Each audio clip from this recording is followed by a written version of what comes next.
Okay, up on Vernon Clark's roof at 315 Patrick Ave in Merritt Island.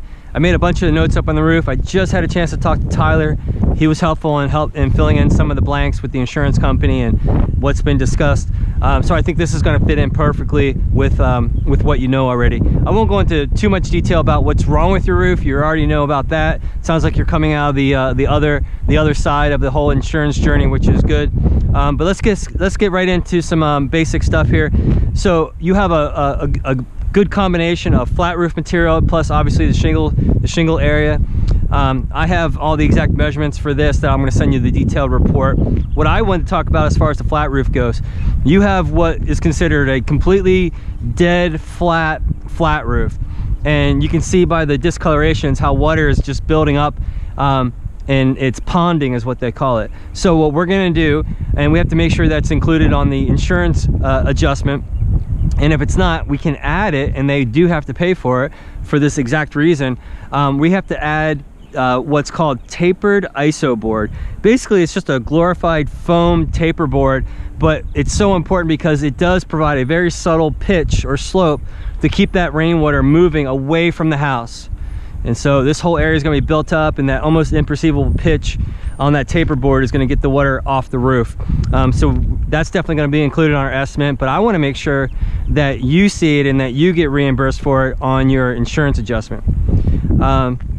Obviously you have a lot of broken off shingles. These are called hinge marks here. The big thing about the shingle area of the roof, as well as the flat roof actually, that I do want to talk about is the plywood. Two things. I know for an absolute fact you have a lot of plywood issues. You have a lot of wet, rotted plywood. Now, typically the insurance companies, they don't upfront pay for plywood. You have to prove, like with photos of a big stack of rotted plywood in the dumpster, and then they'll pay you for it, which makes sense. With your new roof from Florida Native, you get 100 square feet included with your re-roof project. I can absolutely assure you that it's going to be double, triple, even probably 4 times that amount. I'm going to just roughly assume that more than half of this roof is going to be needed to replace the plywood.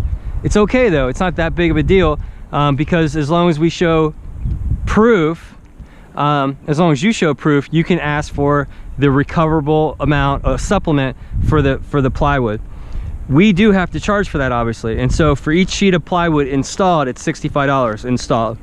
So we'll have a detailed account of all the plywood. You'll know exactly what's come off the roof. We have to charge for it. We have to charge you for it, but you can go after the insurance company and they will pay for it. We're going to replace the old-timey ridge vents with the new low profile, and the shingles go on top of it as well. We're going to reboot all the bathroom vents.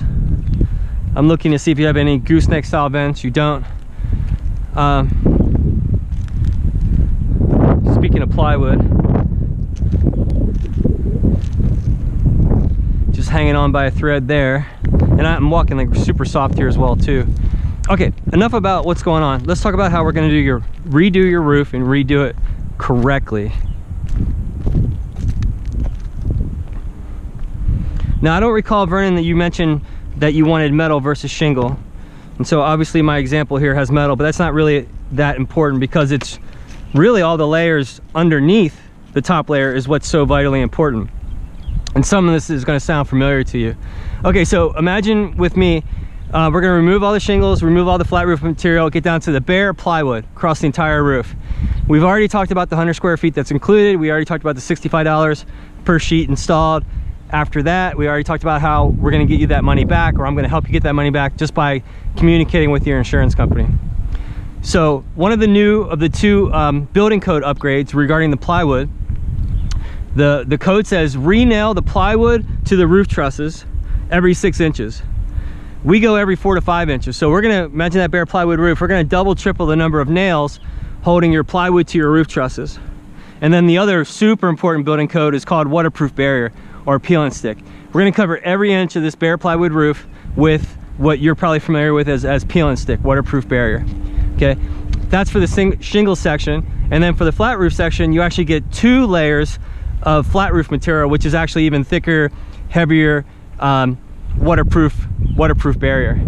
And then for this section on top of that peel and stick, we're going to install either the metal, which we haven't really talked about, or, you know, I jokingly tell our customers that you can pick whatever color you want, but you literally have no say in the manufacturer. As a company, we've chosen CertainTeed Landmark Series shingles because they're the heaviest, the thickest shingles out there for the same price as the other companies. It is the best shingle for the same price as the other ones.